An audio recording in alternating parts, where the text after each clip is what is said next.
Hello, fellow garden adventurers. Welcome back to Soilsage Chronicles, where we explore the hidden powers of soil, compost, and the tiny organisms that make our gardens thrive. Today I want to share a simple yet incredibly effective trick that can transform your garden, turning old coffee grounds into a microbe-rich liquid boost for your plants.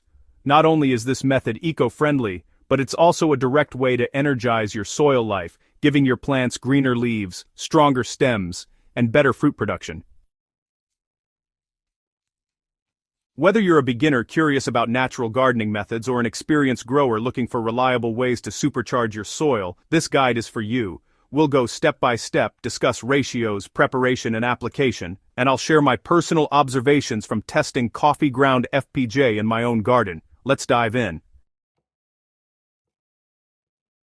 You might think your used coffee grounds are just trash, but in reality, they're a treasure trove for soil microbes. Coffee grounds are rich in nitrogen, one of the key nutrients plants need for leaf growth. They also contain small amounts of phosphorus, potassium, and essential micronutrients that plants love. But what makes them truly special isn't just the nutrients. They act as fuel for beneficial microbes in your soil. When you add coffee grounds to your garden in the right way, you're not just feeding your plants, you're feeding the billions of bacteria and fungi that live in the soil. These microbes break down organic matter, release nutrients, and even protect plants from pathogens. In short, happy microbes equal happy plants. Another bonus: repurposing coffee grounds is environmentally friendly. Instead of throwing them in the trash where they end up in landfills, you're giving them a second life in your garden. And trust me, your soil will thank you. Now, let's get practical. Making a microbial boost from coffee grounds is straightforward, but attention to ratios and process is key if you want your FPJ, or fermented plant juice, to really work. Start by collecting your used coffee grounds. If they're wet, spread them out to dry slightly. They shouldn't be soaking wet, just damp. Drying helps prevent unwanted molds and ensures a smoother fermentation. Next, gather a clean container or jar with a lid. This is important. Cleanliness prevents harmful microbes from taking over. For the liquid, you'll need water. The ratio I've found works best is 1 part coffee grounds to 4 parts water. This ensures that the mixture isn't too thick, allowing microbes to multiply efficiently. Some gardeners like to add a small amount of sugar or jaggery, about 1 teaspoon per cup of coffee grounds. Sugar gives the microbes an initial energy boost, speeding up fermentation.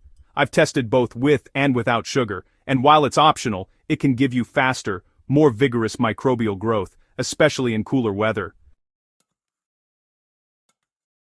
Once combined, stir the mixture well, cover loosely, and leave it in a dark, warm spot for 5 to 7 days. Stir it daily if you can. You'll know it's ready when it smells slightly sour and earthy. Think of a mild, pleasant tang like kombucha. Avoid using it if it smells rotten or off, which can happen if the container wasn't clean or the ratio was off. When the fermentation is complete, strain the liquid from the solids. The liquid is your coffee ground FPJ, ready to energize your garden. Don't throw away the remaining solids. They make a fantastic addition to your compost heap, further enhancing soil life. Preparation is just the first step. The real magic happens when you apply your FPJ correctly. Over the years, I've experimented with different garden sizes, from a single raised bed to a 50 square meter vegetable plot, and I've learned that dosing matters.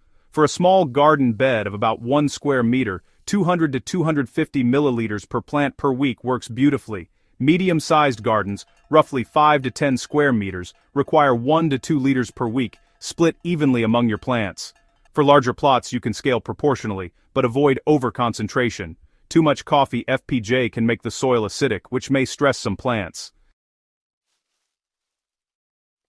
Application is straightforward but should be done carefully. Always water your soil first. Moist soil helps microbes move and colonize more effectively. Pour the FPJ directly at the base of your plants, avoiding leaves to prevent potential leaf burn. If you're feeling adventurous, you can also use a diluted foliar spray, 1 part FPJ to 10 parts water, to give leaves a gentle micro boost. Frequency matters too.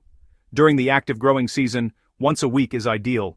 Reduce frequency during dormant periods or when plants are not actively producing new growth. Over time, you'll notice greener leaves, more vigorous stems, and, for fruiting plants, better fruit set and size. At Soilsage Chronicles, I love experimenting. To truly understand the power of coffee ground FPJ, I compared it with another plant-based FPJ I regularly make from comfrey leaves. Here's how I set up the test. I harvested identical plants and created 2 FPJs. One with coffee grounds, one with comfrey. Each FPJ was applied to its respective set of plants under the same conditions. Over 3 weeks, I tracked several factors: growth rate, leaf color, and fruiting. So, what are the results, you ask? Well, the coffee ground FPJ consistently produced darker green leaves and sturdier stems. And, the fruit set was slightly better too. Both FPJs improved overall plant health compared to untreated controls. Now, what's really important here is that coffee grounds not only feed plants directly but also supercharge the microbial community in the soil. This in turn benefits plant growth in multiple ways. If you're keen on experimentation, I encourage you to try your own side-by-side comparisons. Keep notes, take photos, and share your results. You'll be amazed at the differences even a small addition like coffee ground FPJ can make. Even though coffee grounds are a natural powerhouse, there are a few things I've learned that make all the difference. First, don't overdo it. Excessive coffee grounds, especially in concentrated form, can increase soil acidity. If you notice plants struggling, mix your FPJ with water or combine with compost to balance the pH.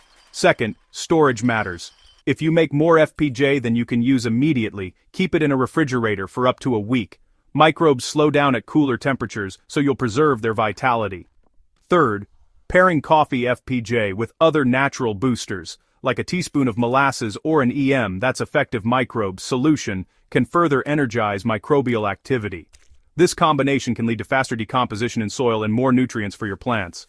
Lastly, always observe your plants. Gardening is as much an art as a science. Each garden, soil type, and plant species reacts differently. By paying attention to leaf color, soil moisture, and growth patterns, you can adjust your FPJ applications to suit your garden perfectly. Once you start using coffee grounds regularly, you'll notice they can be a versatile tool in your garden. Beyond FPJ, they work beautifully as direct compost additives, improving soil structure and water retention. You can also sprinkle lightly around acid-loving plants, like blueberries or azaleas, though moderation is key. Some gardeners even use coffee grounds to deter pests. The coarse texture can discourage slugs and snails when sprinkled around plants, adding a little extra protection to your crops. The takeaway? Coffee grounds are not just waste, they're a multifunctional garden resource. Turning old coffee grounds into a microbial boost is one of the simplest, most rewarding practices for any gardener. It's sustainable, effective, and surprisingly easy to do once you know the right ratios and steps. By following this guide, you're not just feeding plants. You're cultivating a thriving, living soil ecosystem that will reward you season after season.